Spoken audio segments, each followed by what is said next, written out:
Hello, everyone. And as soon as we go live, Shirley Rivera's screen goes green again. Okay, so Shirley's got some video problems, but she is here. Trust me. Thanks for showing up.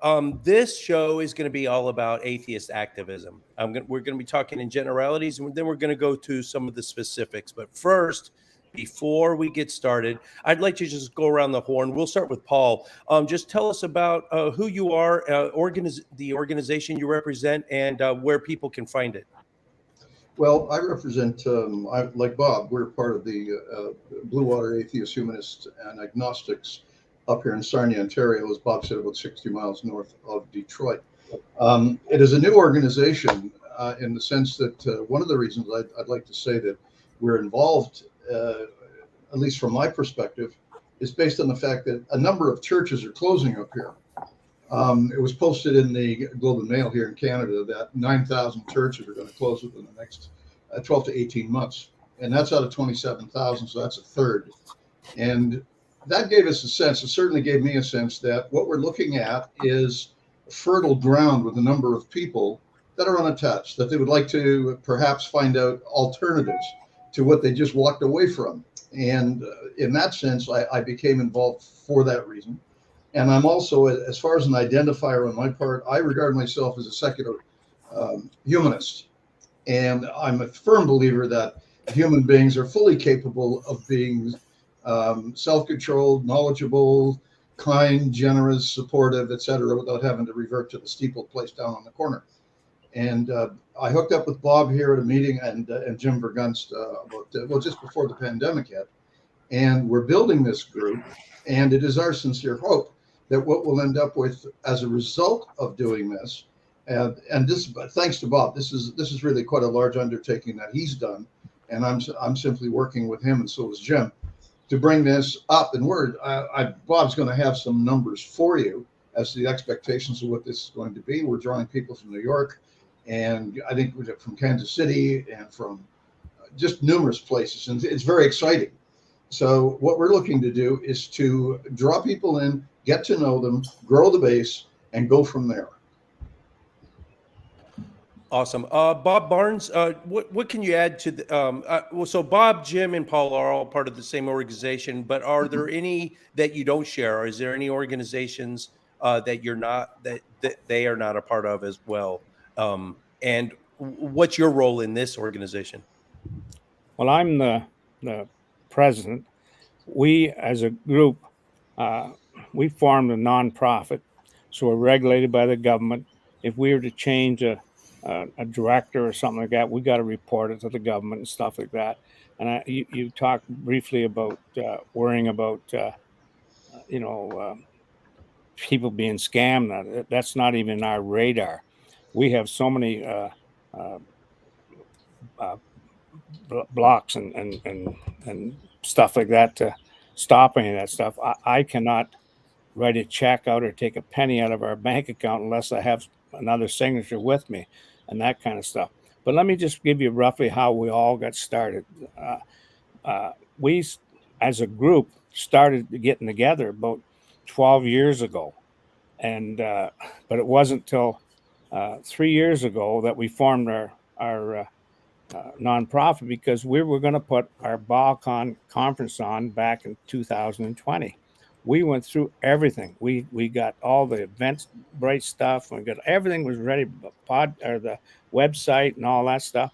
And then COVID hit us, so we just had to close it all down. And then when the COVID was getting over, that's when we decided. And before I'll tell you a little about our conference, before the COVID, we had a library in town that holds about 400 people, and our group decided we're going to get us a good speaker to come in and talk to our group and get the people in the city to come out and stuff like that. And we got Bob Ripley, who's on our conference this year, to come down and give a talk. We filled the arena. Like, it held 400 people, and there was hardly a seat left. And Bob Ripley bought 7 cases of books to sell, and he sold them out almost right away. And he had to send me 2 cases afterward. And So from that, we as a group we decided let's go bigger. Let's go and do a conference. Now I've been to so many, I can't even remember them all. I've probably been to 25 or 30 conferences. I usually go to every FFRF convention and all that kind of stuff. So when we decide we're going to have this conference, I had a pretty good idea on what we don't want to do, and so with a lot of work with our board and discussing it and all that stuff, the number one thing we needed to do was get good speakers. And when we sent feelers out months ago, just to get the feedback from groups and stuff like that, the two things that kept coming back, and they still come back today, we get comments, wow, what a lineup you got. And the second thing we get is how reasonable it is. And people don't realize, some don't realize just how reasonable it really is, because like, just to give you an example, our VIP dinner, our cost for the meal is over $50. They tell you the kind of meal we're going to have. Everything we're going to do is going to be very professionally done. We're fortunate to have Jim here. Jim is owned a company in town that's the largest promotional company in the county and stuff like that. So when you look at our websites, you look at our logos, and look at anything like our posters, it's all designed by Jim. Our MailChimp stuff is all. So we're fortunate to have Jim doing that. And Paul here, he's the best wordsmith I've ever run into. You give him a paragraph to write, and he'll make that flow like you wouldn't believe when it's done. So we all have things to add to our group. Another guy on the board, his name is Ben. He is a video producer by trade, and he's putting together a promotional video that will be out tonight. We'll be able to send it to you tonight. And he's had a lot of support from Seth Andrews, who does that. So we've had Zoom meetings with Seth and back and forth with Ben and all that stuff. So we're going to have one heck of a promo video coming out tonight. But Excellent. The one thing on like, since I've been to a lot of conferences, the thing that I didn't like, when you go to some of them, have tons and tons of speakers. They're on there for 15, 20 minutes and usually they're just members of a group or something. They're not name speakers. So we decided we're going to have good speakers with good question and answer periods afterward. So when you get someone like Seth Andrews and Dan Barker and Dr. Josh Bowen, that's quality people. We got 9 quality speakers coming to our conference. I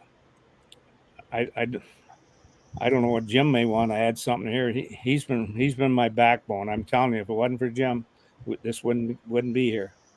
Our conference. Yeah, Jim, for Gunst. Yeah. Tell us about it. Well, I'm not even sure if I'm on. I had to switch to Firefox. For some reason, Chrome locked me out. Yeah, you're on. Okay. Well, yeah, I got involved just before the pandemic, so I haven't been there for the full time. So I'm kind of a newbie, but yeah, the pandemic played a lot of havoc on our group, and we didn't really do much. And absence makes the group grow thinner. So we finally got our stuff together, and I joined the board, and we've been very, very fortunate. We've got some great sponsors. I mean, I can't believe the speakers that Bob has put together. And yeah, our group is really active. We're definitely, very proactive. And when we had our first conference with Bob Ripley at the library auditorium there, we were surprised how packed it was. And it went really well. And Bob Ripley didn't expect to sell all his books, like Bob said. He ran out, and so it went really, really well. And but the lineup of speakers is what's impressive. I mean, I'm really excited about this, so I can't imagine what everybody else is thinking. That's the reason they're coming here. But Ben, who's done our video, he's showing off the area with aerials. This is a real gem here. We're right at the mouth of the Lake Huron River on the St. Clair. So we're having a little fun with the fact that you don't have to walk on water when you come to our event. But it's going to be a lot of fun. Going to be a lot of fun. Awesome. Yeah, we have. If I can just interrupt for a second Sure. again, we have people already registered from New York City to the east, from Kansas to the west. We got some out of the other side of Chicago. We got a couple coming down from Tennessee. We have a whole bunch from Ohio, tons from Michigan, tons from Ontario, even someone come from Manitoba. And people wouldn't come to those distances if it wasn't a great conference to come to with a great lineup of speakers. The speakers, it's those speakers. They've been so good to us. They're in our video. They're, I mean, Seth, we can't thank him enough. Wow, he's doing a nice voiceover for us.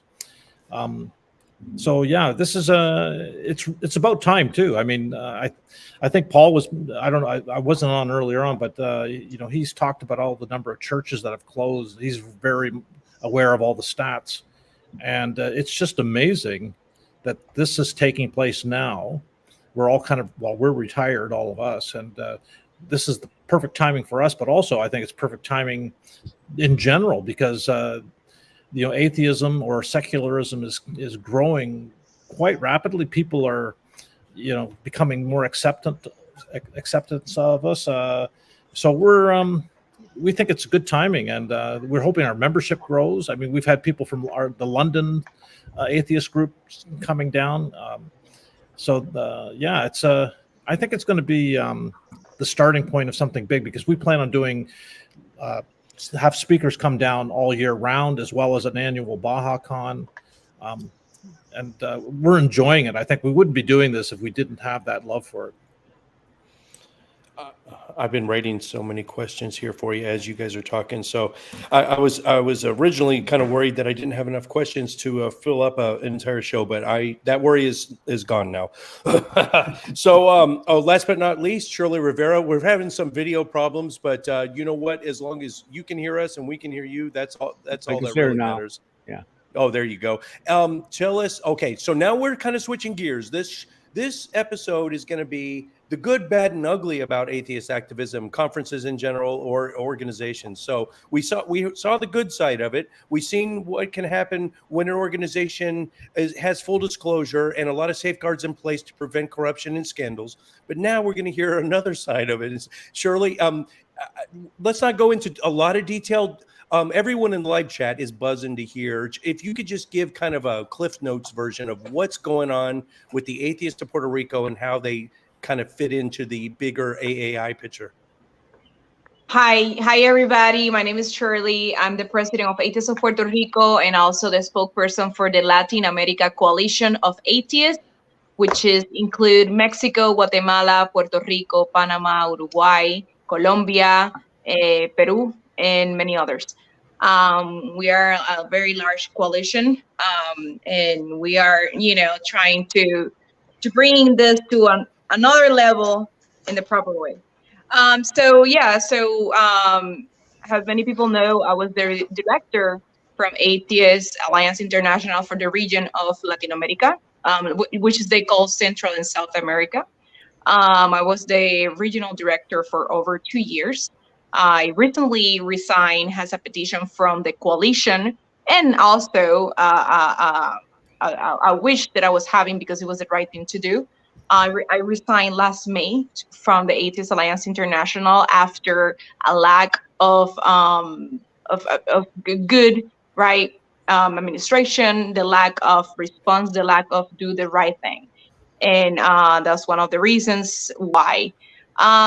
Another reason, I will go write this story is really long, and I really don't want to be here for 3 days.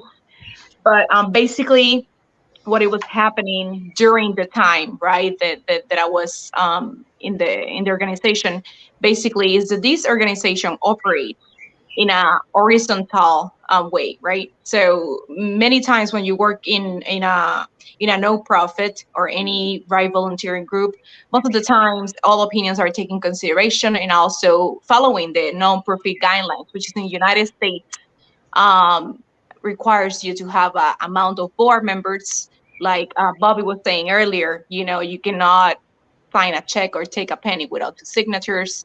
You didn't have to have board members voting. You didn't have to have directors making decisions together, but this was not the case. That's one of the first things that I noticed as soon as I arrived. I arrived, I think, 2019. At the end of 2019, if I remember correctly, the month of November. When I started there, I was invited by Fotis, which is the secretary and treasurer of the organization. He carried 2 positions until I resigned. Now he's only treasurer. One of the things that happened is for 2 years in a row, groups for Latin America has been excluded for votation of the board of directors, right? This is one of the biggest accusations that Latin America and myself did against Atheist Alliance International. In 2021, we were excluded for the emails to nominate candidates. After that, we were excluded for invitation to the general meeting where you vote, and of course, excluded from the votation. I raised up the concern to the board. After my groups that I bring, right, the affiliates that I bring to AAI, 7 of them, say that they never receive emails. And I thought, this is weird. Why only us has been excluded? This is something really important. And in the common sense, you will think, all right, that means that this person forgot several emails, because you need to send emails for let the people know that it's coming up at what they call AGM, which is a general annual meeting. A second email asking, right, for nominate candidates, a third email voting for those candidates, etc. Right? So we didn't receive any. When I raised up the concern, and I told them that this was wrong, that why we didn't get invited, they told me Fotis, which is nobody know his last name because he changed his last name all the time. He's from Atheists of Greece, but he also been fired from Atheists of Greece. But he's still in Atheist Alliance International. He's again the treasurer and secretary. He stated that he forgot us, just include us in the email, and he apologized. And I was like, well, but what we're gonna do about it? 7 affiliates and it's our entire region that didn't participate in these elections. We couldn't choose anybody. We couldn't nominate anybody. And they just leave it like that. So we leave it like that too. 2 of my groups were really upset about it. They say why we were excluded. They are excluding us, and we feel that this is not right. I talked with them. I tried to be advocates for AAI and told them that it was a mistake, that it will not happen again. They please stay affiliated with them. And I make my job for AAI trying to keep the affiliates with them. And I did. The groups remain with AAI in 2021 after they've been excluded for voting on the general annual meeting. 2022 comes on February 6th of 2022. We have a meeting where the President Howard present us the future president, which is Mr. David Orenstein, which is now he want to be excluded for any type of association with AAI because he resigned after 3 weeks. But I haven't get there yet. So on 2022, past February, he was invited. He was presented as the president without any elections happening. The elections were scheduled to happen on May this year, and he's been announced as a president on February. When I met with the Coalition of Atheists of Latin America, I present this to them. I told them Howard and the director of meetings just told us who's going to be the next president. And this is very frustrating because it seems like this elections has been set up. These elections are being already set up without the board even agree. I'm part of the board, and I don't agree with somebody come without the affiliates vote for them. It's not just Latin America, it's Africa, Asia, North America, and Europe. Is so many in Australasia. I think they had the region of Australasia too. So in my mind, I'm like, all right, you're having a president putting his successor already on the board and presenting what type of opinion the rest of the board have. Like if I decide in that moment to say, oh, we haven't voted for him, why you're bringing that guy to a board meeting? Because this person is attending a board meeting, which is only for directors, right? I didn't know that person until that moment. I was having him actually on Facebook, and I didn't know anything about David Ornstein. This person, it was totally new for me. But that was not the reason why maybe I was in shock. I was in shock because I was seeing my face, how they can introduce and push somebody, even without even the knowledge of the directors. So imagine how they do behind the scenes to the public, which is our affiliates and members. So I thought that was really wrong. And I was like, all right, let's give it some time and see what happened next. I communicated in the next meeting with the Coalition of Latin America, and I told them what it was happening. I told them I'm not going to attend the next meeting. I didn't attend March meeting. I didn't attend April meeting. He was invited to those meetings, the future president. And we were still planning the votation, the AGM, which will be on May 22nd. And I was like, we're still planning this, but we already have president. What is the point? Are we just making a theater for the people think that this is democratic board and this is actually not? Because we already have a president that has been introduced. What opportunity we have to nominate a president? What opportunity do we have to nominate a vice president? What opportunity we have to nominate a secretary, a treasurer, a directors for each region, right? And I thought all that was really disturbing, honestly. Coming from different organizations, and I've been founding 2 groups, seeing that is disturbing. I found Atheist of Puerto Rico with a group of colleagues. I helped to found also another humanist group, groups that we start from scratch, and see how these people were just wrongdoing and just not, it was no consequences, it was no accountability. Everybody on the board was quiet. It's like 3 people are telling to everybody what to choose, what to vote for, and what to do. And it was not democratic. It's like 7 people were there just to comply with the numbers of board that the state and the country require for a no profit.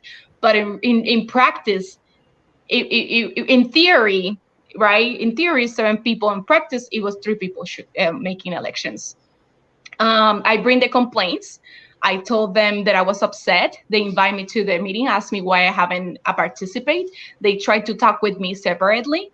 And I told them that I will not talk with them because they have already history of denying things that have been said, which is include meeting with Mr. Michael Nugent in the past. We met with him. I was in that meeting to discuss the other part 1 issue, which is, I will not talk about it because I was not in that moment, but I think it will be 2 really good future guests that maybe you can bring Jim, will be John Hamill and Michael Nugent to talk about part 1. That will be great. But yeah, we meet with this person, Michael Nugent, and weeks after, he was following up on the meeting that we have with him, and Howard, the president, say, I don't remember. We're not gonna meet with him. And I thought, you know what, this place really is really disturbing. These people is not just corrupt, it's also neglecting the membership, neglecting the people, neglecting the atheism. So at the end of the day, the AGM happened. On April, they sent the ballot with the candidates that the board nominates, and most of them were seconded by another board members, which is the same 3 people. And basically, the elections of the board members were all selected with 1 vote. So the affiliates, regardless of the bylaws or whatever, the members and the affiliates really didn't have any participation at all. So we think that that's not democratic, that's corrupt.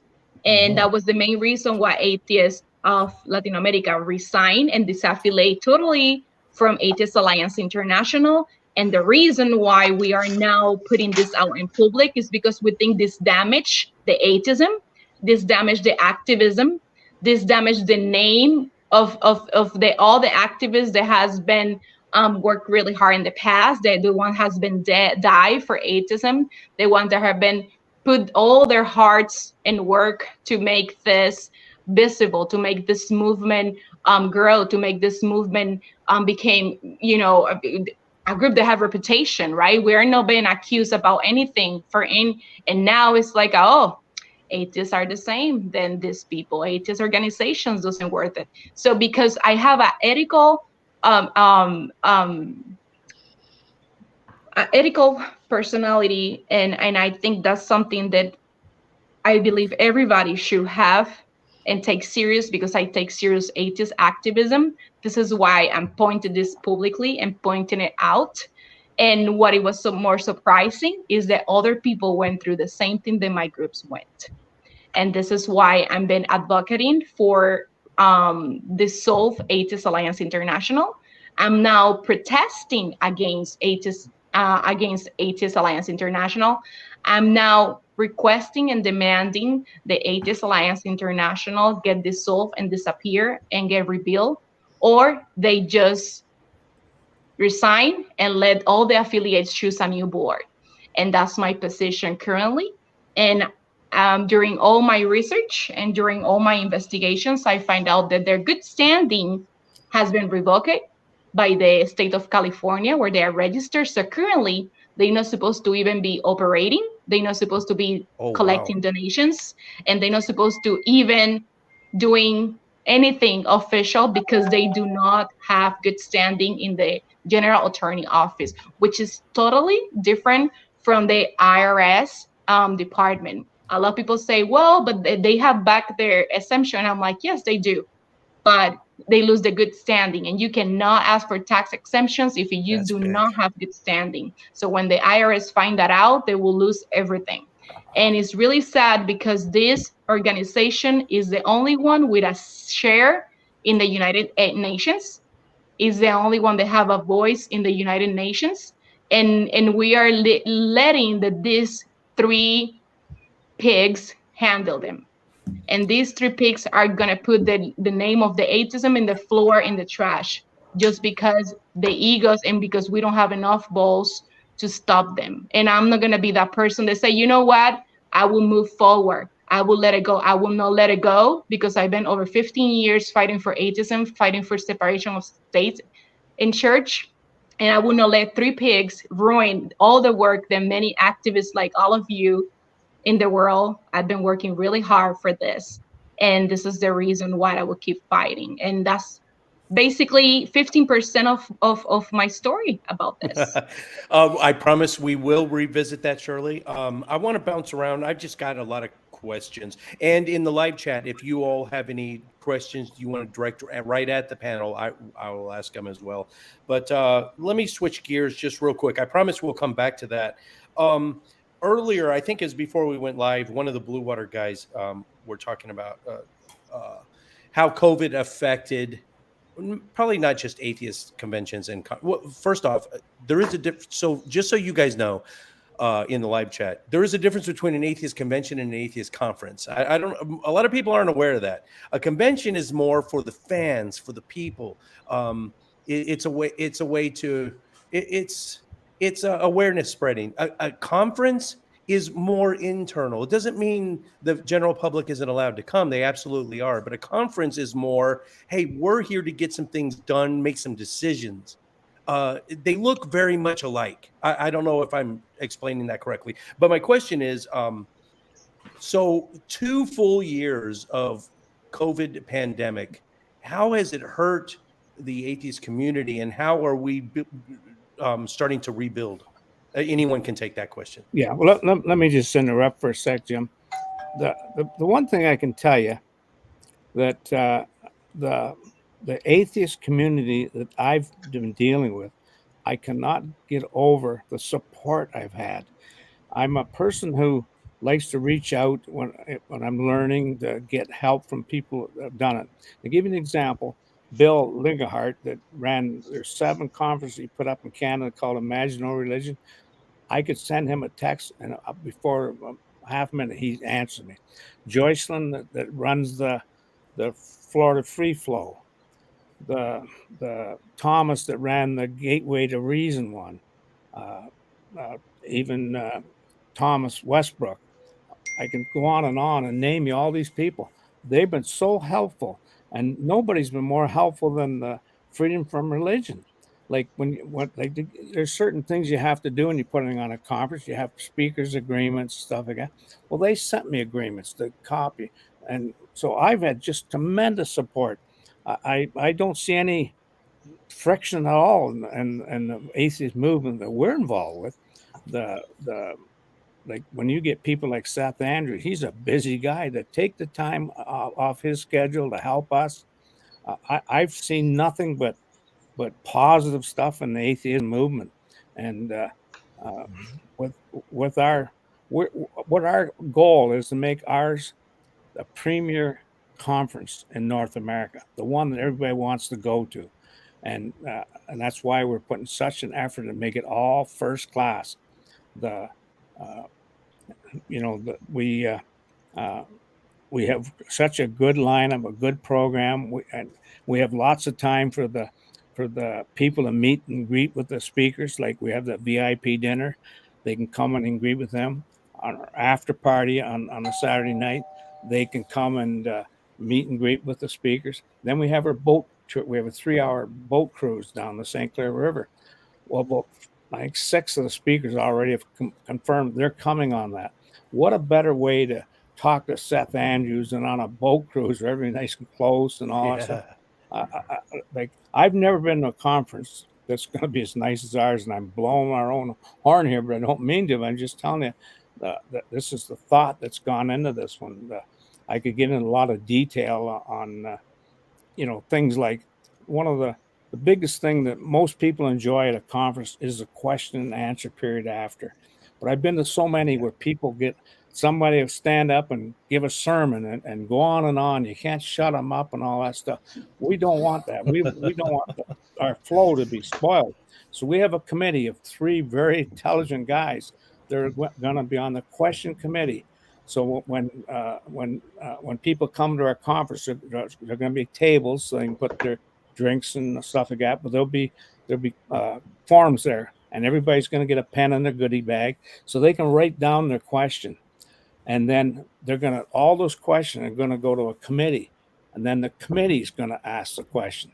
And that way, if you get a dumb question, you ignore it, and you don't get someone just rambling on. You can get to the direct. So one of these 3 guys will be asking the question.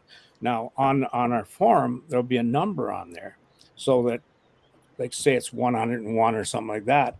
When they go to read the question, they're going to say, this question was submitted by number 101. So that person has the opportunity to stand up and be recognized, or just sit down. Don't even be recognized.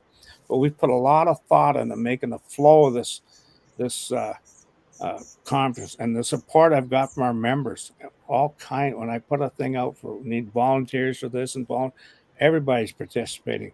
It's I just can't wait to the people to come and just see how great this conference is going to be. Because, like I say, I'm blowing my own horn. I've been to so many. This will be the best I've ever been to.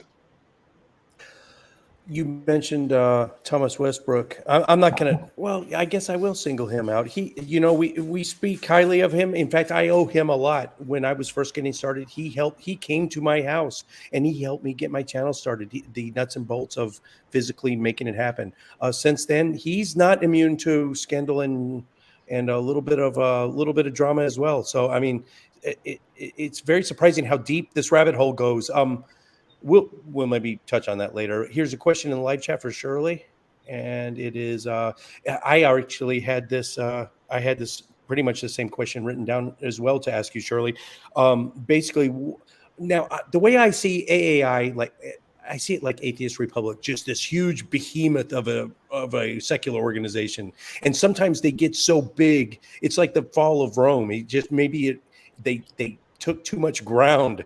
Sometimes an organization gets so big it's like destined to fall apart from the inside out. Is that what's happening, or what do you see? The real question I had is, Atheistas de Puerto Rico, is it still around, even though it's separate from AAI now? Do you hope to come one day, maybe once reforms are made, to come back in as part of AAI? Is the organization still around too? So yeah, great question. So Atheist of Puerto Rico, it functions totally independently, right? We never got technically any help for them, right? We just affiliate to them and support the coalition, really. So Atheist of Puerto Rico it's been working since 2014, and we have legal department. We still have the federal lawsuit against the Department of Education for make the kids pray in schools. We still have a lawsuit running. So yeah, we're still active. We haven't do any conference because after COVID and now things in Puerto Rico financially are not that good. And Puerto Rico is still having one of the more restricted regulations after COVID, so people still there doing certain things. So yeah, we haven't have any convention or gathering. I mean, they've been having gatherings like just people hanging out, but not like actual conference like we do every year. But we're still working hard, and AI doesn't take us away anything and doesn't give us anything, so it really doesn't matter. It's irrelevant to us and for the rest of the Latin America countries too. We also want to mention quickly, Atheists of Colombia is going to host the next Latin America convention. So the first one was in Peru. People maybe don't know, but we have a first convention in Peru years just a year, I think, before COVID. And now we haven't have the second one happening because Colombia is still with restrictions. Not too many people are vaccinated there yet. But the plan is Pereira, Colombia. Pereira is the state in Colombia, and that's where going to be the next conference. And we all working really hard to help Colombia to be the host for the next convention of Hispanic and Latin America people. And the next thing probably will be Costa Rica. So we are thinking about Costa Rica for the third convention. So we don't need AAI, and I think we're working perfectly without them. That's awesome. Regarding AAI, awesome. Yes, regarding AAI, I think the future for them, it will be in sadly disappear, because I think the main problem that they have is that they waste too much time covering up all the wrongdoing. So they waste more time on administrating, covering up, than actually functioning and be practical to contribute to the people. They always use the shell of the AASN, which is the program that they have to help people that are in danger, which is consists on assigning and pay for attorneys to help them to run their cases. For example, people like Mubarak, the several organizations are helping him because he's on jail. He just declared himself guilty for blasphemy, and he's been treated really, really bad in the prison where he is.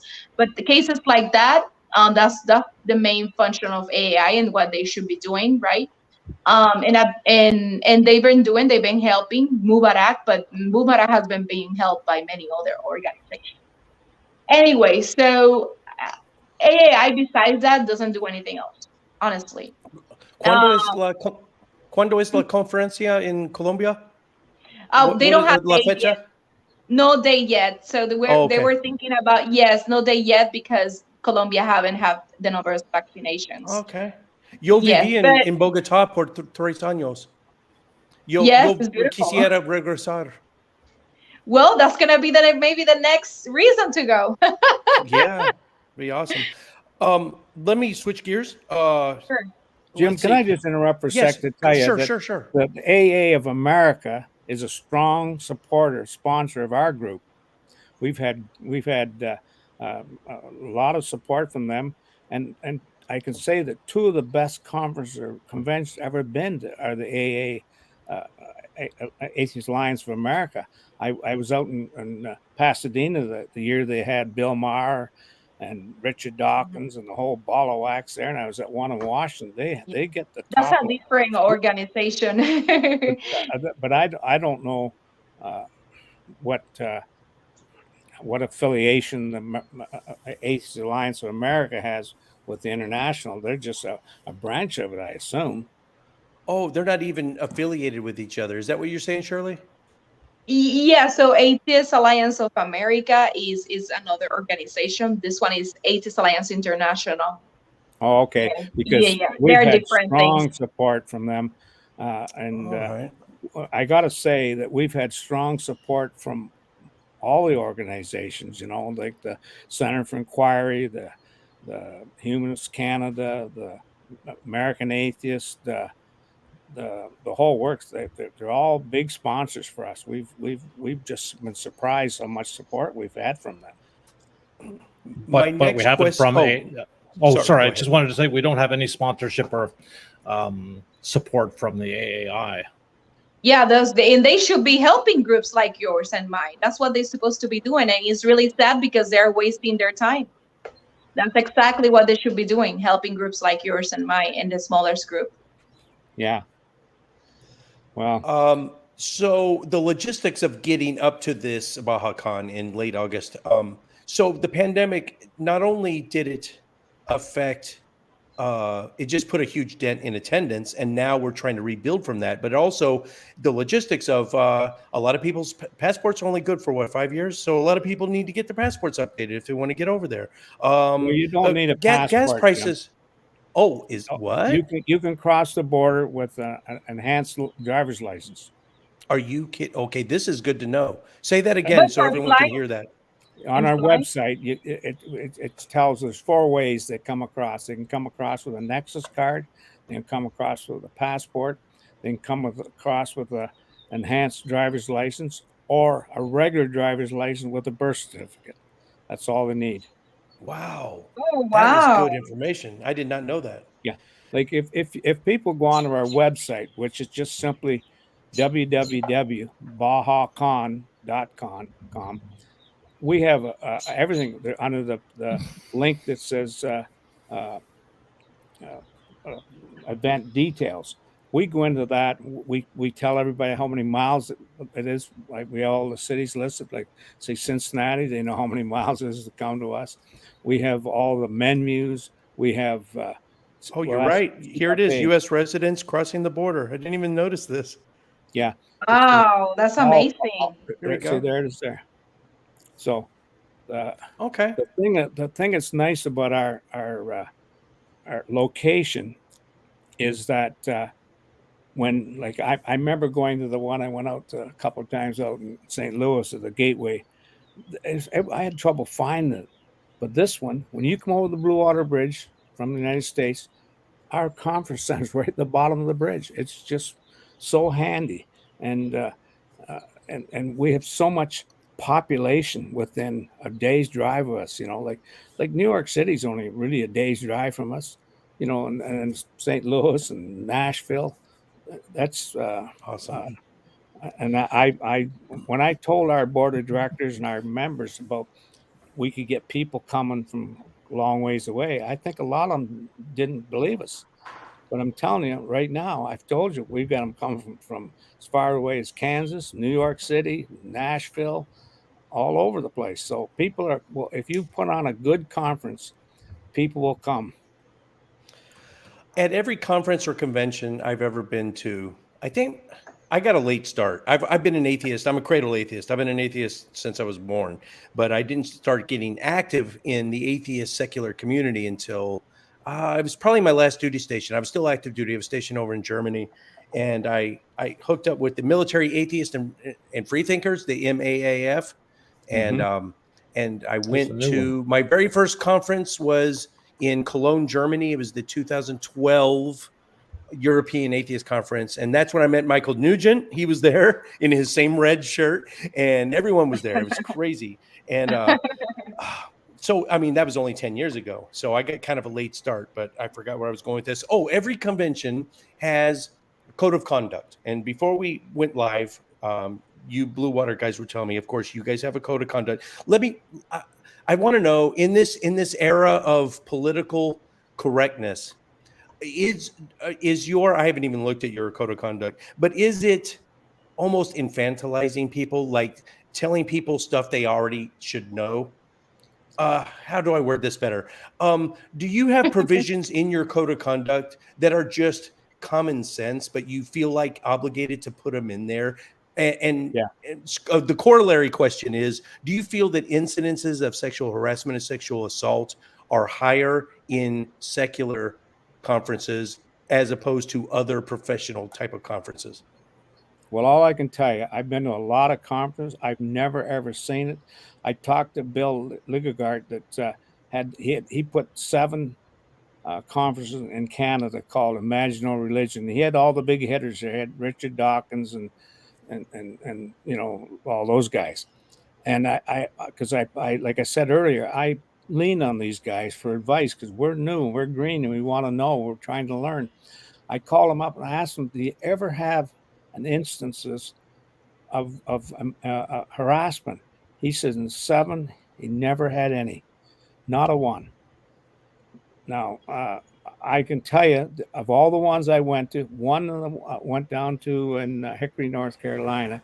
There were some church people out at one of them with some signs, but it was such a peaceful thing because the people from at the conference, they went out and had gotten dialogue when talking with them and stuff like that. It was kind of friendly. I've never seen anything that would get me concerned about harassment and stuff like that. But you put it in your rules, and the main reason it's in there is to make the people that are comfortable, you know, like the trans people and the gay people and the black and all. We don't want anybody to feel that they're ever going to be harassed here. We won't put up with it. Everybody's welcome, and we're welcoming the Christians. Jim just put a news release today. Went to how many people, Jim? At least 60, I think, organizations right across this part of Ontario. We're inviting. We want the religious people, the church people to come as well. You know, and listen. You know, some won't, but we'll get them because we've put it politely that we want dialogue and stuff like that. Absolutely. Jim and Paul, they're so good at putting stuff together and making people feel good. I read the letter that Paul had written, and it just had a warm feeling all over it. And if I was a religious person, I wouldn't be offended at all to read that. I will personally share the event. I think you guys did a great job putting together that convention. Honestly, it seems like, it's hard for a group that are local to assemble an entire, that's a big deal, Yeah. and it costs a lot of work and money. We have done conventions with 4 local people, and it's really stressful and require time and require a lot of effort, and sometimes we bring somebody big and it's a whole logistics. So good it for you guys, honestly. That's a great we've done, big deal. Again, we've got so much support from the speakers and stuff like that. They're waiving honorariums and stuff like that. And we're raising money for 2 reasons. The reason we're putting this conference on has 2 reasons. Number one, we want to raise money to give to charities. We've picked out the Alzheimer's Society and the hospice. The 2 things that we're going to donate our money to. But by doing that, we're trying to improve the image of atheism.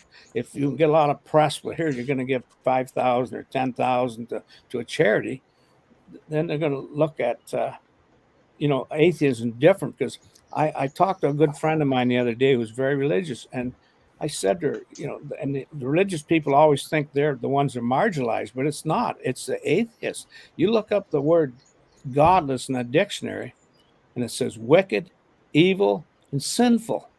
I mean, that isn't what an atheist is, because they're godless. So we're trying to improve the image. That's one of the big objectives of our group, and by doing all this other stuff, we're hoping to increase our membership. I'm hoping to get maybe 100 more people to join our group and stuff like that. But I just thought I'd mention the fact that we've had so much support from the atheist community. I just can't say enough about it, And like I know most of these speakers by not well, but no, they know who I am and talk like Dan Barker. If he was to walk down the street, he comes, "Hi, Bob," that kind of stuff. But they understood, and they've really got behind us on this thing. When you can get speakers like Dan Barker and Annie Laurie Gaylor, Seth Andrews, Dr. Josh Bowen, Dave Warnock, Hemant Mehta, Bob Ripley, and Greta Vosper. What great speakers we've got coming. I've listened to them myself several times, but one thing about Seth it'll be different. If wherever you went to see Seth the last time, wherever you talked about, it's going to be different this time. And like I just get beaming with a smile when I talk about all the people. And the other a guy didn't. I just saw. I forgot to mention is Mark Cura. I was sure he would know who he is. I'm sure he's with. He's executive director of the Alliance, Atheist Alliance of America. He's been very supportive of us. There, in my estimation, there's three types of atheist organizations, whether it be local or a huge behemoth like what Shirley was attached to. Those are activism. So the group I'm in, it's the oldest atheist organization in Texas.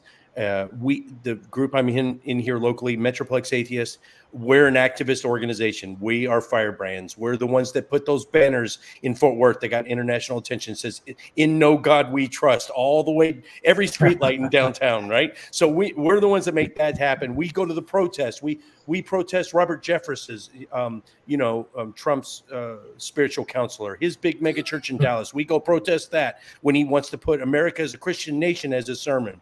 We're there protesting. So there's the activism. There's other organizations, and here locally, there's one called Fellowship of Free Thought in Dallas. I would call them one of these. They're they're more social. They bring their kids. They have cookouts. It's more of just a feeling of community, feeling of belonging and togetherness. There's that kind of organization.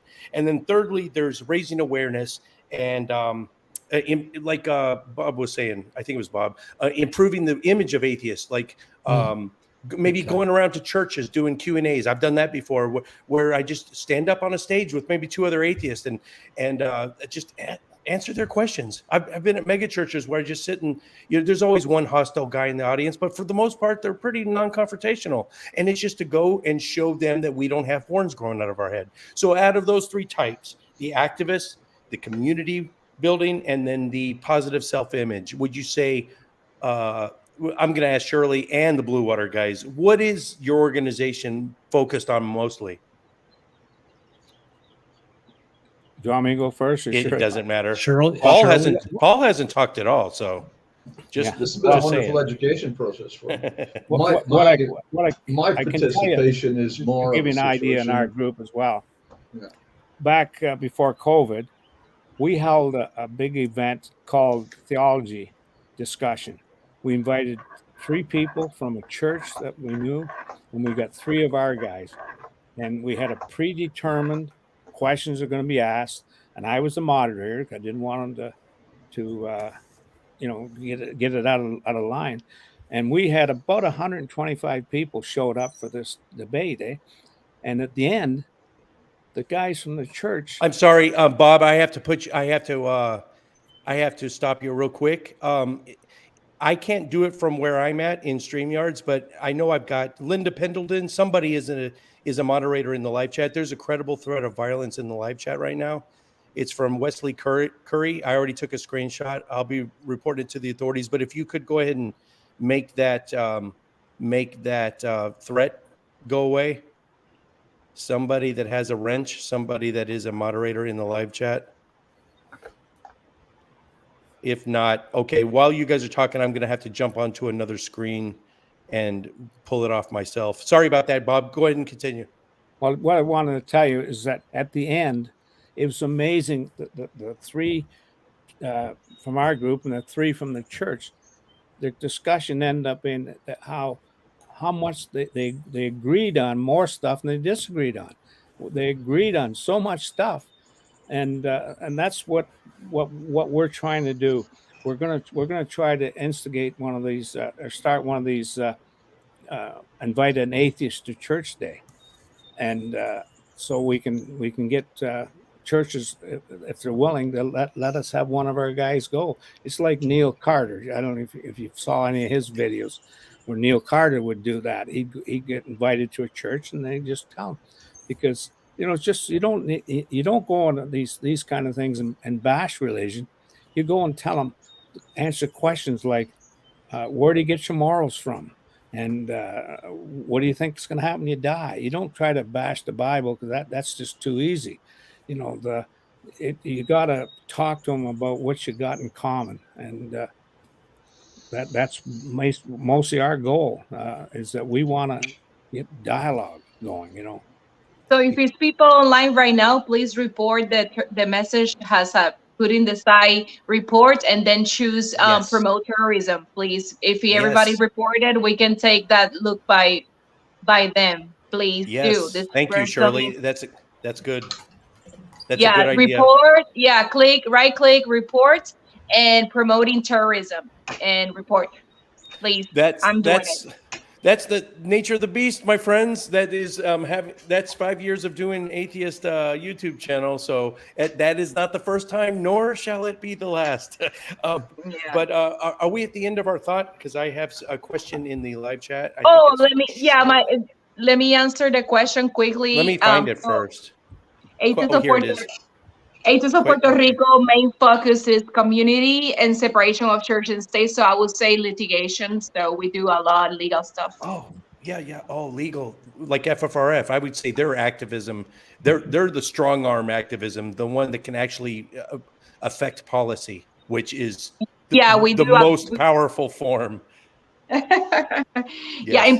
in Puerto Rico, we have several lawsuits in the past, and then the humanists too. We have a humanist of Puerto Rico, which is the president is Eva Quiñones. So both orgs in Puerto Rico are running by women, actually, and Eva Quiñones run the humanists. So they also have lawsuits in state level and federal level, and we have both too. In Canada, is there a? I don't know if there's is anything equivalent to the Establishment Clause. In our First Amendment, we have what's called as Establishment Clause, and basically it says the government cannot place one religion over another. It has to treat them all equally, which means you can't favor any one religion. That's why Christianity will never be the official religion of the United States, even though 73% of the people follow it. Is there anything like that in Canada? Or is there anything you're fighting in the Canadian Constitution? Paul may know that. Would you know, Paul, what's in our? Well, off the top, I know that we have the Charter of Rights and Freedoms in Canada, which is slightly different from the Constitution of the United States. Which, just for information's sake, I read it cover to cover numerous times, and it's a wonderful document if it was used how it was written. But the battles keep going. In Canada, no, we don't have that problem. We do have a form of Establishment Clause in the sense that you are free to practice your religion, but we've never seen, at least I haven't seen, any meaningful activism against religion. And as a matter of fact, as Bob said, many times I've sat down many times with religious people and with other atheists, and it's very convivial where, everybody's quite wide open. You get the odd person that can go off on you, but that's very rare. Well, I got a comment the other day, Jim, from someone that's registered to come to a conference, and the comment was, "I can't wait to come to a country where there isn't guns." Yeah, there is that. Because, like, I used to have a motorhome, and I used to travel a lot with a couple from Oklahoma. They carried 4 guns in their motorhome all the time, and I can personally tell you, I don't even know a guy who owns a gun. I don't know a relative. I don't know anybody who owns a gun. I think my son may have a rifle he hunts with or something like that, but there's just no guns up here. That's a conversation. Shirley and I kind of lean centrist on that issue, and I'm not speaking for her, but I've got. Yeah, we probably think a little bit differently about the Second Amendment, but not as much as you might think. But that's a whole separate ball of wax to talk about. I love you. That's a hot button topic, Jim. That is no. We just I was on Aaron Ra's show. Speaking of Aaron Ra, we talked about Second Amendment, and I was the most liberal one out of the 5 of us, and I thought I was going to be. I thought I was going to be the gun nut, but. And not that they are gun nuts, Aaron and some other people were on there. Too late. I'm not saying Too late. No, gosh, please don't take that clip and give it to Aaron. No, they're not gun nuts. It's just that I was the one that was in favor of more sweeping reforms than the rest of them, which surprised the hell out of me because in the atheist community, I lean real center. Most of them are way farther left than me. Anyway, and forgot where. With Aaron Ra. I had dinner with him not too long ago. Him and his wife, and your conference there in Canada was brought up in conversation, and he did not even know about it, and I had to send him details. Yeah, so I guess it might be too late for this one in August, but someone like Aaron Ra, I've never seen the man say no to anything. So just keep him in mind for next year's one. Well, he's on our have list. on our mind already, and I've talked to him. I've sent him a thing that I've got him in mind.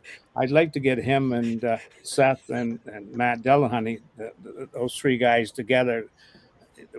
They're the Holy Trinity. They're called when they get together. Yeah, the Unholy Trinity.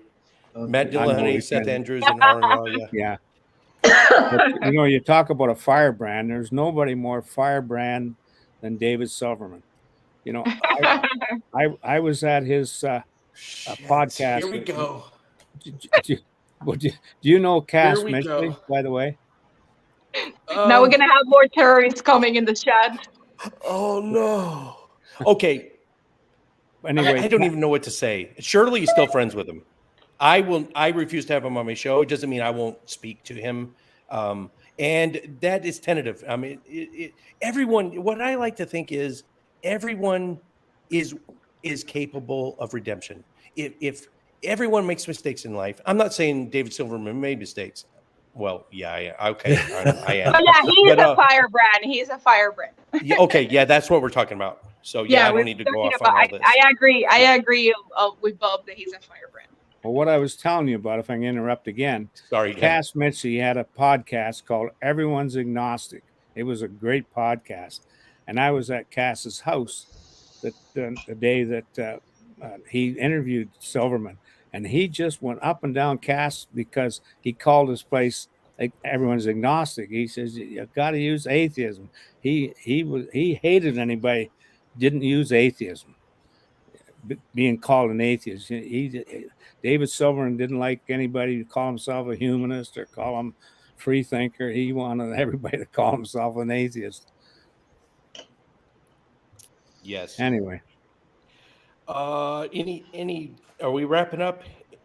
I think the question, I found the questions that you were looking for me. So the question, I guess it was the difference between activists and administrators. Yes, there it is. That was the question? Yes. All right. So my answer to that fabulous question, it is a difference. I think an activist is a person that really do a job to take care of the people, to take care of the needs of the community. An activist will fight and run down the road for any cause that that is passionate about or related to the oppression that the church have against any person, because the church not only attack atheists, attack everybody to maintain the control, and we know that. And an administrator will be a person that just don't have anything else to do in some cases. And it will be behind a computer, chatting and telling to others what to do, but it will never move their ass out of their chair and go outside and fight for the separation of church and state. So yeah, it's a difference there. One work, one pretend that it's working. This is for Paul, this one. Well, yeah, because you've been conspicuously quiet. When did you get started in the organization or activism in general? Well, I started, to give you a quick synopsis, I started out as an altar boy as a kid, in the Catholic Church, and ultimately I ended up writing for the Catholic Digest. And along the way, I started seeing cracks in the armor. The plaster of Christianity was not quite as solid as it was presented to be. And my studies and my discussions, as a matter of fact, the parish priest where I lived at the time, he and I would have very protracted conversations.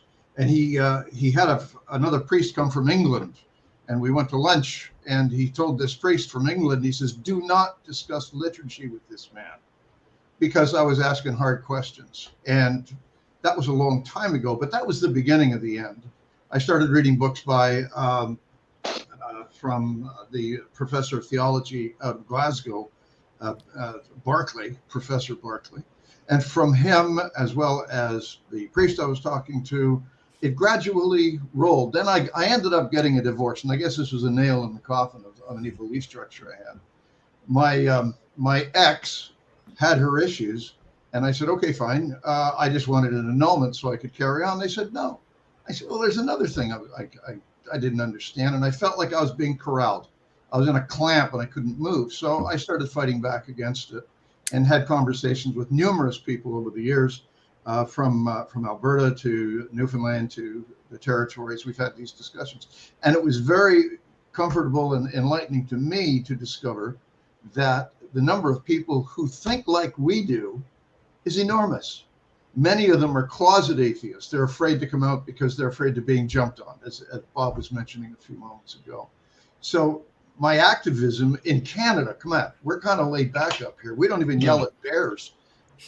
So we're kind of friendly in that way. And even when I encounter someone who gives me a bad time, it's not something that we normally butt heads with. I mean, look at Jim. We call him Moses for a good reason, you know, and everybody's friendly up here. And I really look forward to being in the same room with a number of these specialists that are coming up from the United States, because I'm looking forward to learning even more. I've read every book that Chris Hitchens has ever written. I've read, Dawkins, et cetera, et cetera. Wonderful education.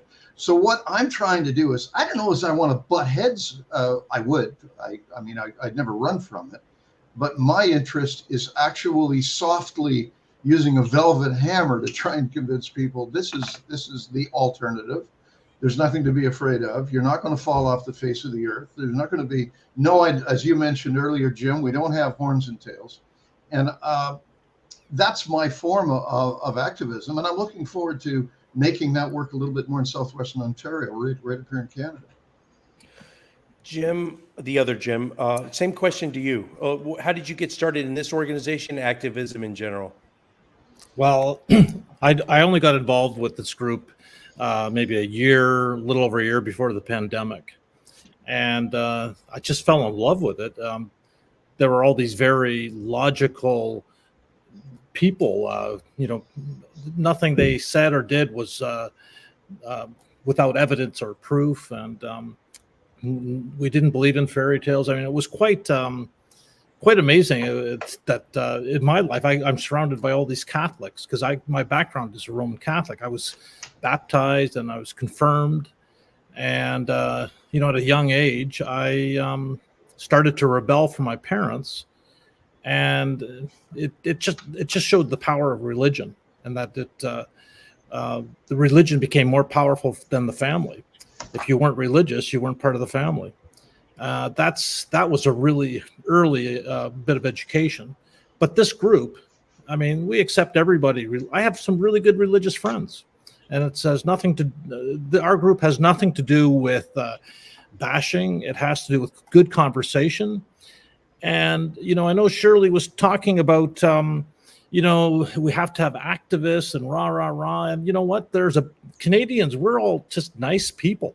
They always complain about how people are so nice, and we are. I love Canadians.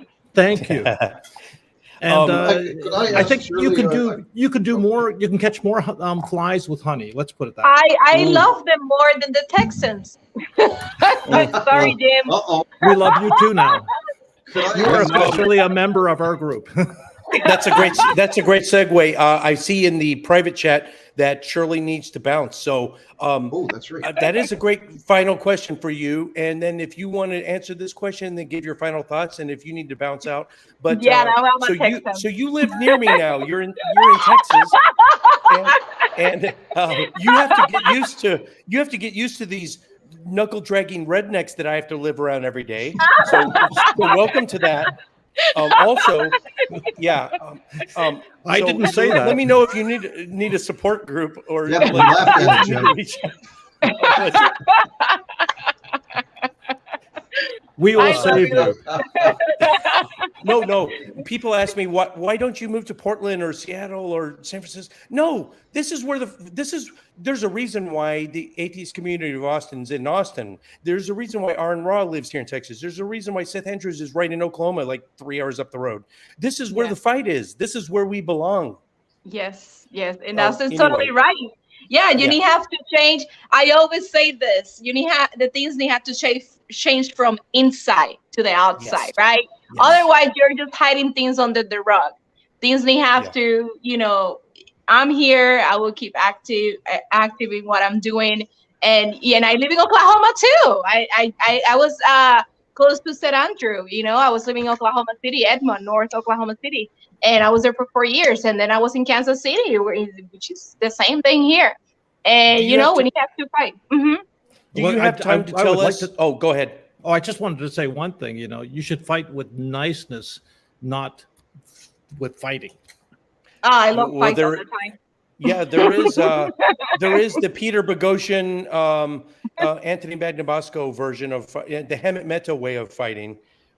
That's not so much me. I'm somewhere in between Hemet Mehta and Aaron Ra. So I'm nice when I need to be, but then I'm not nice when I need to be. No, I think we have to be passionate. No, we can be polite, but also some situations require a little bit of firebrand. Exactly. Do you have enough time, Shirley, before you leave, to tell us how you are running the Atheist of Puerto Rico from the United States now? Like, how are you doing it remotely?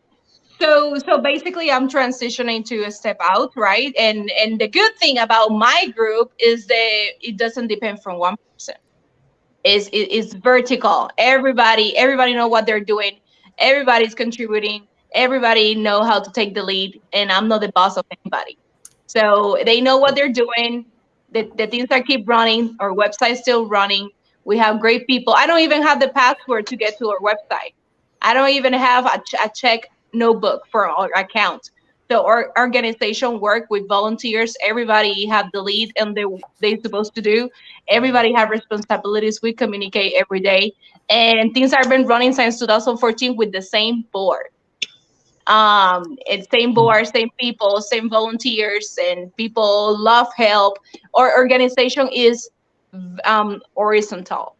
We are very socialist in our organization. Do you have any final thoughts or any final words you'd like to say publicly to the representatives of AAI? Please resign. Give back the power to the affiliates. Let the people choose and make a new elections. Have outside officers with return ballots and receive votes. Please don't let the activism die because egos, because narcissism. You guys are not doing a good job. It's time for admit it, pass the microphone to somebody else, and let the young generations or new people, fresh people take the lead. And it's time for, and this is gonna be for everybody. It's time for mentorship. We are letting behind the new generations, and the new generation, you have to understand the past, the fights that they have in the past, because they will not understand anything.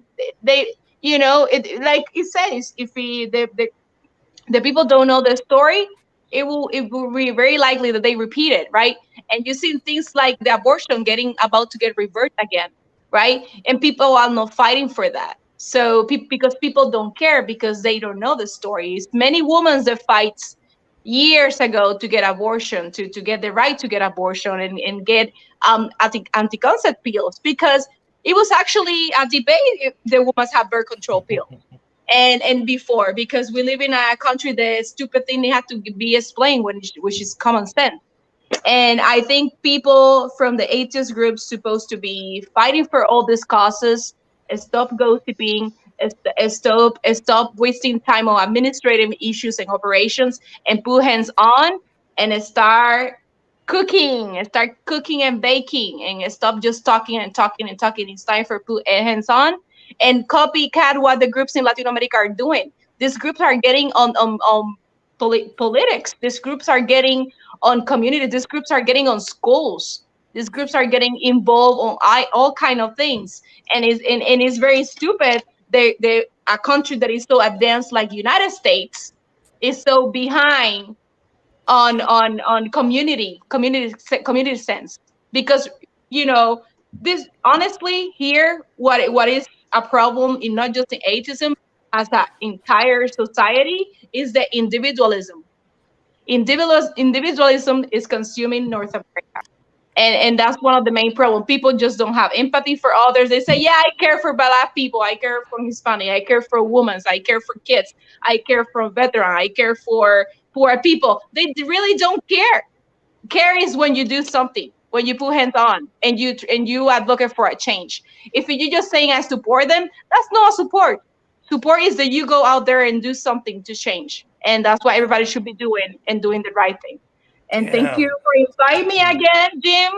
Thank you for having me. Shirley, you, me, Hamill, Barry, and Michael Nugent, we need to have an in-depth 2-hour just talking about. I did not know how deep the rabbit hole goes. I probably wouldn't even invited you, to be honest. I would have set you on the table for a later episode. Now that I know how deep it goes, I think we need to do it again properly. Okay, no problem. And this other guest from Canada, the Blue group, please pass the links. We have to share this. It's 2 months, and you guys did a great work putting this out there. So everybody have to know, and everybody have to fly to Canada and attend your convention. Yay. Because you guys did a great job putting that together. Yeah. And Jim, pass me any link or anything for them. I actually Googled their website last night. I didn't know, right, about Ontario group. That's great, because I know the Vancouver Atheists, but I didn't know about you guys. So I'm so happy that I got invited here, because now I know you, and I'm very happy that you guys put all that together. Right. Excellent. So thanks so much for coming, and we'll have you back real soon, I'm sure. Good night, everybody. Take care. Bye. Thank you, sir. Bye. Good night. Bye. Good night. What I've noticed, I've been to a couple conferences post-pandemic. Most recently, there's been a couple this year. What I'm seeing is, I don't know if the pandemic, I don't think there's a correlation, but the last few that I've been to post-pandemic have been, prior to this, it's been disproportionately middle-aged white males. The last few I've been to, huge representation of the trans community, gay community, females. The females used to be maybe 10% of an atheist conference. Now it's starting to get actually equal. I'm seeing this more and more, and it's warming my heart. Are you seeing this in Canada? Are you seeing this in any other conferences? Is this what you're kind of hoping for at BAHACON? Well, what we do on Eventbrite, you're allowed to ask certain questions. We ask people how old they are, whether male or female, and all that stuff, and we're keeping those records. I don't have them in front of me right now, but I could get them in a hurry. But it seems to me that, damn it. But if I had to say, the biggest would be in the 60 to 75 range. It'd be heavier than anybody, I think, just from my memory. But the other thing I wanted to mention, I'd be remiss if I didn't mention, Jim, that the big advantage for Americans to come to our conference is the difference in the exchange rate. Like, what for a Canadian to come to our conference for the early bird VIP dinner, it's $110. But for an American, it's only $85 because your dollar is so much stronger. Okay. What about the grossly overpriced fuel costs? Is that going to put a dent in your conference, you think? Well, it may have a little bit, but I don't really think so, because people they've been boxed up in their houses, and for so long they're raring to get out. I've had so many comments from people saying, "God, I can't wait to get," now there's another one. So to me, you see who's in the live chat, Dr. Josh? Well, he's in the live chat. Josh Bowen, that's Digital Hammurabi, right? Yes. Yeah. Looking forward to speaking this year at the conference. That's awesome. Thank you. Thank you very much. Okay. Sorry, Bob. Go ahead. No, that's okay. When we got talking about activism and stuff like that, I want to tell you about the biggest thing I've ever done, or our group's ever done, when they had the the tribe county or free thinkers from Cincinnati, they put on a protest at the Ark, at the Ark Adventure down there in Kentucky. Right. And 4 of our group went down there and participated in that protest, and we just had a ball, you know. And what happened there? That Kent Hovind's son came Eric. with about 12 guys to protest the protest, I guess it was. But I'm telling you, I had such a good time with those guys, because one thing that most religious people don't realize, atheists know more about the Bible than they do. And these guys come in and try to do some converting or stuff like that. And our guys were just putting them in a corner, myself included. I'd talk to these guys and I'd say about this in the Bible. And the guy said, well, that's not in the Bible. And I take my phone and I say, hey, could I keep everything on my phone and read it? And the guy read it. Then he passed it, buddy, read that. You know, because they didn't know a lot of that crap's in there. But yeah, most of the people in our group are so intelligent when it comes to the Bible, but we don't sit and bash people like when we're there. We went to see Richard Dawkins one time over in Lansing, Michigan, and we got there was a lineup just a block long, and where you came in to go into the building, there was a guy on a soapbox with a microphone, you know, rambling all this stuff out. And one of the guys in our group, he goes over to the guy and said, listen, tell me, what's your favorite incest story in the Bible?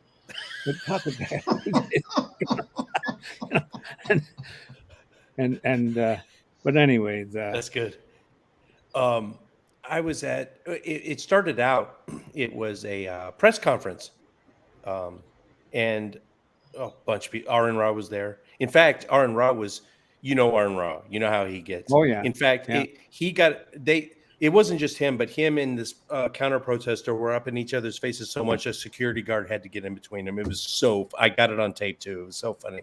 But there was one guy with a sandwich board. It said, basically, atheists are fools, whatever, right? A fool says in his heart there is no God. I think that's an actual Bible verse, right? Yeah. So I kind of pulled Anthony Magnabosco on him. I stayed real kind of calm. I pulled a Hemet Meta on him. I was just like, hey, yeah, that is which verse is that? Oh, it's from that part of the Bible. Did you know that if you say that out loud, though, that you risk going to hell yourself? And he's like, what? I said, yeah, just like you said, Bob, we know the Bible as well or better than they do. I was like, yeah, Matthew 5:22. It says if you call someone a fool, you risk hellfire. You're in danger of hellfire. I did that myself, Jim. I have one of my best friends is very religious. She sent me a thing one time on April 1st and said even atheists got their holiday, and she was virtually calling me a fool. So I sent that Matthew 5 back to her. I said, Jen, if you call me a fool, you're putting yourself in danger of hellfire. See, I done that. It's true. Yeah. Let's see. The landscape in Canada? So you guys are right on the border. What is you're part of the Commonwealth. Elizabeth is your queen, yes? But she had no status in Canada anymore. No. Is the Commonwealth have any authority over Canada? No. We have our own constitution. Do you have your own official religion? Is the Church of England your religion? No. You don't have an official religion? Nope. No. Oh. Is there any proviso in the Constitution that says, like our Establishment Clause, that's saying that you can't favor one religion over another? Can't. Not that I've heard. Not that I've read. I've been through the Charter of Rights and Freedoms. You're free to practice a religion and not to be interfered with in that respect. But there's no establishment clause that puts one over anyone else.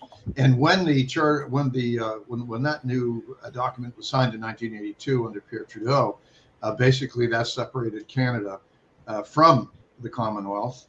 And I'm not even sure the Commonwealth exists elsewhere anymore. I don't know.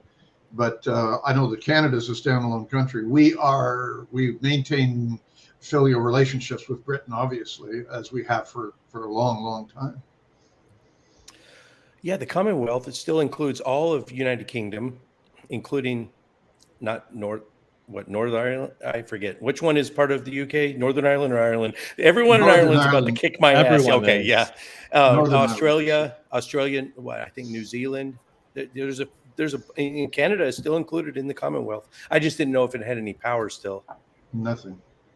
But you know, All when right. you're a Canadian living on the border like we do, for me to go over to Port Huron, Michigan, which I do usually about twice a week, I'm over there. It's like you going down the street to a corner grocery store or something like that. We think nothing of going across the Port Huron. I don't look at it really as going to another country. Even it's so Right. common for us, you know. Yeah. Well, It I'll was tell the you, Jim, same. from my Yeah. balcony, I can see Port Huron quite clearly. The flag flying right across the river. That's Yeah. that's how Wow. close we are to Port Huron. My ex-wife, her parents lived in Seattle. We would take the ferry over Puget. I think it's Puget Sound into Yep, British it is Columbia. Puget. Yeah, so we'd go Yeah. shopping up in British Columbia all the time. What was I going to ask you guys? It was going to be a good question too. You were going to ask me and I a while forgot. ago about Sarah. Sarah Moorhead. Moorhead. Okay, let's go Right. there. Well, Shirley's not here anymore, but I think we can tackle this without her. She knows more about the corruption and the dark All underbelly. I can Yeah. I can tell you that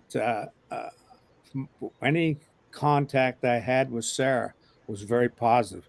Uh, I started to tell you, I used to take my wife to all these conferences and stuff, and she'd just go shopping or stuff like that.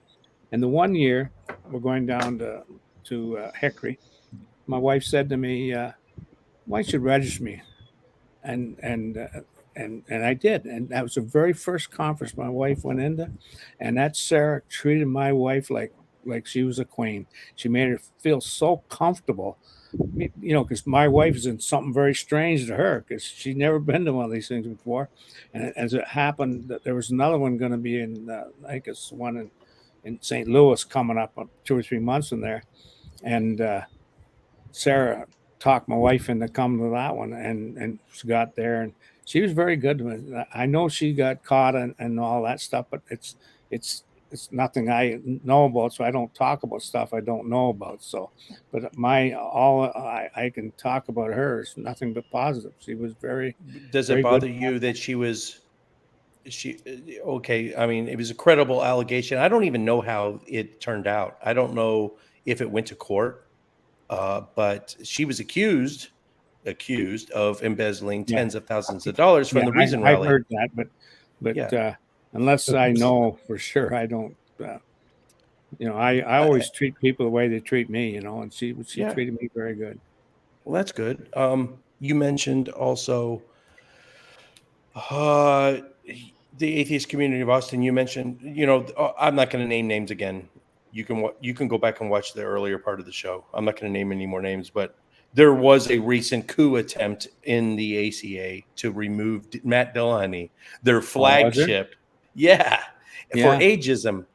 Yeah. Ageism, the last remaining socially acceptable form of bigotry, in my opinion, is to Yeah. disclude or discount somebody on the basis of their age. And these two individuals, well, there's more than two, but these two individuals in particular were trying to oust him and put in fresh blood, younger blood. Yeah. Their sole reason was they cited declining neuroplasticity of the brain. And then once you get over 50, basically your neurocognitive ability decreases, and we need to get some younger people in. Tell me that is not like the worst form of ageism bigotry. Well, And it's Matt Dillahunty we're talking about, the flagship of that organization. yeah, but isn't that an elected position? Right. They went to an actual board meeting, and this person, I'm just going to say it was Eric Murphy. There, I said it. Matt, you can get mad at me for calling him out, but I'm so pissed at the guy. He showed up to the board meeting with a proposed list of people to replace him in his pocket, already written in advance. They were going to try to get him out and put in some younger people. Which is that not shooting yourself in the foot? I mean, like, let's get rid of the cash cow because we think he's too old, and we want to put in our people like Eric Murphy, who, in my opinion, he's a smart kid, but I think he's more concentrated on his own image and elevating his own image than he is Yeah. for actually helping the community. That's my 2 cents. That's all I'm going to say about It makes it. a lot Well, of sense. I have nothing but good to say about Matt myself. Anytime I've ever talked to him at a conference, and that he's very cordial and stuff like that. So, but Right. like, We've got exactly 30 minutes left, and let me see if I've run out of. 30 Oh, minutes.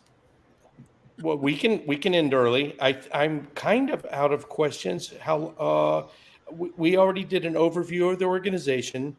Bob was going to tell a story about his wife at ReasonCon. I have that in my notes. well, that's what I just told you about. Oh, that's right. When my wife went, she, I don't know anything about Sarah. I know I read about all the stuff about embezzling, but I look at how she treated me, and she treated me and my wife quite well. I also have the nuns, the atheist, agnostics, humanist, secular. That whole group. According to most polling in the United States, Pew polls, Quinnipiac, we're all lumped together as just this non-believer religious demographic. So we are. When I was a kid, the first time I ever knew what polling was, and I knew that I didn't believe in God from age 6. But sometime after age 6, and I started looking at polling, I was like, we're only 4% of the population. I feel like a minority. We were literally 4% of the population. Now we're 23% if you include everybody, right? The nuns. Yeah. What does it look like in Canada? Are you at 20? You're probably more than 23%, right? Yeah, Yes. yeah. I think we are. The business, one of the business I was in was the roller skating business. I had 3 roller rinks at one time, and my best buddy, I took him in as a partner. The 2 I built in Toronto. His wife was a nun, and she's a bigger atheist than I am today. When he married her, she just come out of the nunnery, So people can be changed, if they get to just talk to them a bit, The But, last thing I have, is there any follow-up on that one, Paul or Jim? No. Okay. The last follow-up I have is before we went live, Bob was talking about, I was talking about how long it takes to produce an atheist video if you're going to be a YouTuber. And I said, a live show like this takes almost no effort. All I have to do is kind of research you guys. I researched Shirley, not enough apparently. I mean, I had no idea that rabbit hole went so deep, but it's pretty easy. You can do a 2-hour show and it takes almost no preparation time. In contrast to that, doing a pre-recorded show, even a 10, 15-minute show, can take up to literally 3 months of preparation time, research, writing the script, getting it all right, putting it on camera, and putting the overlays with the graphics. It can be a huge ordeal just for a 15-minute video. And I know my viewers appreciate the pre-recorded, and the biggest atheist YouTubers are the ones that do that, in addition to adding animation, which I don't do, like Dark Matter and Bionic Dance. They can add, and even Holy Kool-Aid, they can add animation to it. Non-stamp collector, if you add animation, that's even bigger. But it's an enormous amount of work. What would you say to people that are wanting to get their voices out there? Maybe members of your group what are the best ways to get the word out? Well, the way we have several ways we're doing it. We have a MailChimp program that Jim's looking after. I have a list of the person in charge of every American Humanist, American Atheist, all those groups, right? FFR. So we're constantly sending them MailChimps, and then I've got a list of every meetup group that's within an hour's drive of us, and we contact the organizer to spread the word to their members. We go on Facebook, and we put messages on there. But the biggest promoter of ours is our speakers. Like we're on the Seth Andrews website, we're on the FFRF, so we're on the Center for Inquiry and all the groups. So we're getting a lot of exposure. Like I talked to Dave Warnock today, actually, and he said he's just pushing it like heck around. But he says the biggest push will be in the last month, because right now we're in sync in queue about three conferences down the line, eh? Like Seth's going to be at the one in Fort Wayne, then he's going to be at the NanaCon and all that stuff. So, but when it gets, so we're down a little bit. Once we get closer, they'll pump the heck up. And the one thing that I've noticed and talking to all these other operators, you all tell me most of your sales are in the last 15 days. But I'm telling you, we've had a ton already. We're at the point now we're starting to worry we're not going to have enough room on we're going to have to cut the sales off on the boat tour. But the other thing that we've done that your listeners could understand is that we have a very generous refund policy. A lot of them, they don't have that. Up to a week or so before, they can get all their money back if they decide they don't want to come. So there's no risk if the conference is still about 3 months away, but they can register now knowing that they can get the money back. All they got to do is ask for it. That's a good problem. That's a good problem to have, is if you know you're going to sell out. That's great to hear. Really great to hear. Canadian atheists, friends of mine that are we're kind of a tight community. We all talk to each other. We have little private groups where we collab with each other and exchange information. And the ones I'm thinking of are Shannon Q, Paulogia, Neil the 604 Atheist, Randolph Richardson, and although this isn't technically Canada, Prophet of Zod, I know that's United States, but I think of him as Canada because he's so far up there in Alaska. But guys like that, have you reached out to them? Yes, I sent an email to Randolph back 3 or 4 weeks ago. I never got a reply, and we put if you go on our website where it says sponsors, if you go to that page, you'll see that we have the Recovering from Religion. We gave them a comp ad because they're a kind of a charity cancer. The Foundation Beyond Belief, which is another good group, we've put a comp ad on that for them. The Camp Quest, the yes, that's about to start here in Texas. My oldest daughter is going for year number 9 to be a counselor there. Yeah, well, we've given them a comp ad there too. So we've tried to be generous to help, the people like that, to give them a free ad. But I also gave one to Randolph, and I sent him a nice letter. I explained to him that he's from the Canada, and we'd like to help him out in that. And I told him I'm going to put a complimentary ad on in our website, and all I asked him was to just spread the word around, about our conference. And I did in my letter. I asked him, because I'd taken everything off his website to make our website for him, and I want to make sure it was the way he'd want it. He never answered me, and I'm at the point now where I'm thinking of pulling it because, if he doesn't want to accept our offer of help, if he can't answer an email. Oh shoot! Yeah, exactly. Let's go around the horn. We'll start with Paul, and just any final thoughts and anything you want to add. Well, one thing I noticed at the bottom of the screen, it's got Blue Water AHA. I don't know that that's our address. Is it, Bob, or am I wrong? Yes. That's go to the same.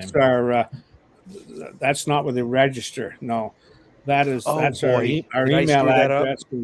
But let me correct you on that. Yeah, both BAHACON is the event, but we are called Blue Water AHA, and they both go to the same website. One's Oh, redirected. yeah, to that's the what I other. thought. So this is a good link, right? It takes you right Yes. to the registration. It's Okay. fine. It's fine. In fact, I like this because the conference is just for the 3 days. BAHACON is Then not a yearly thing. exactly. But we want people to realize who we are. We're Blue Water AHA. Mhm. Well, Okay. in closing, my objective, what I want to see happen here is I regard Southwestern Ontario and our area. I mean, I appreciate there are other atheist organizations here, but I look at this area in Sarnia Lambton as being fertile ground, untapped resources type of thing. And people who are be interested in having their own group here, right in Sarnia and Point Edward. And I'm looking forward to spreading the word. Bob mentioned earlier about gays and transsexuals, etc. I know a bunch of them right here in Sarnia, and they're some of the nicest people you ever met. And I know two of them right off. They're probably going to show up at the conference. So that type of thing I'm looking forward to. I just want it all to grow, and let's see this garden of atheists get a little bit bigger than we are today. Yeah, we've been real fortunate in how it's grown. I can't believe how how far we've come from just a couple of years ago, even through the pandemic, and the response we got. And I know you were asking about what do people who are trying to put on a conference do marketing wise or video wise, and I think Bob hit it right on the nose. It's not even really the video, which you were I think alluding to. It's the videos are really cool, but the way to get your name out is the best marketing tool is the organizations that are out there that are involved in secularism. And we're on every one of them. You Google BAHACON, we come up on every single one of them. And then we take up page after page of our event. And you don't get anything better. And everything is on social media. And when people go to the web and search for us, they just type that in and we pop up instantly. So I can't thank all those organizations that Bob has gotten in touch with because he's known them for years. And without Bob, this never would have happened. So it's a privilege to work with all these really talented people. I think we're very fortunate to have a very talented and active group. And we've taken leaps and bounds. I mean, to get that many. Hey. Is that the video? There's a video. He just this just came in. Bob, send that to me tonight. Send that to me and I'll rebroadcast it. It's going out on a MailChimp campaign right after this. Is this happening today right now? Or is this live? This is live today.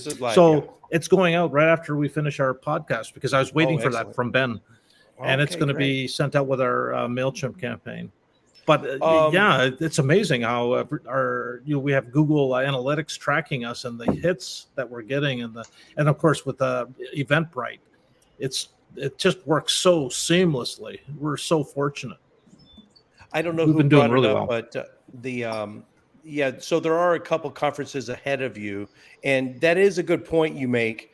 After those conferences finish up, like I was literally this close to go ahead and committing to a road trip to Fort Wayne, Indiana for that Tang Better conference. That's one of them.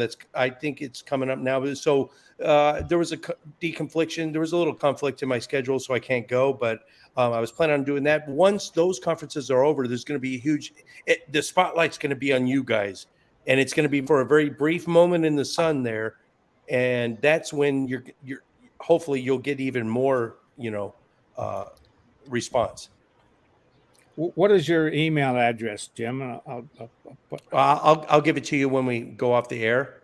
And okay. I think that. Oh, Bob, what are your final thoughts? And then we'll go ahead and wrap it up. All I can say is that we're all excited to put this on. We've put a lot of work into it, and it's going to be a very professional conference. And we just want to invite everybody to come. Excellent. Thank you guys so much for showing up. What was it, sir? And thank you, Jim. We appreciate it. Oh, anything I can do to help spread the word? You know me. Please. Hey, get up. When I send you this video, give it to Aaron. because I don't have any clout to get a hold of Aaron. You know, okay, I get that same request.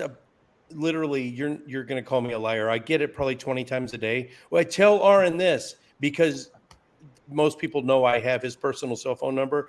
In your case, I will, but in 99 out of 100 cases, I say I will and I don't. But I actually will this time. Because I've stood next to him in a bar and I've seen his phone, how his phone blows up. Imagine having 250,000 subscribers to your YouTube channel and all across all platforms on social media. Imagine how his phone looks. It just bling, bling, bling, bling. People requesting crap, and it's. I couldn't do it. I could not do it. Well, but I will do that for you. I've already contacted him earlier, and asked him if he's be available next year, because I'm already trying to put our speakers together for next year. And he'd be a big asset for. I'm putting you in touch with him. I'm gonna have you guys are gonna be Facebook friends by the end of the night. Okay, guys, join our Facebook. All right, awesome. Yeah. All right. Take care. And we. Oh. Let me think. I think it's Sunday at 9 a.m. Central. I have a. I forget what but I actually spent a little time on it, and come watch it. It's a premiere. It's already scheduled. You can look it up on my channel. It's going to be this Sunday at 9 a.m. It's with Doc Fearsome. Oh, and we talk about all the dirty tricks that Christians play on you when they know they can't win an argument, and ways to get you to come to church, all the sneaky little dirty tricks. So watch that on Sunday at 9 a.m. Central. Your time? My Central Time, U.S. Chicago time. Yeah. All right, guys. Thanks so much. We'll talk to you next time. All right. Thank you. Jim.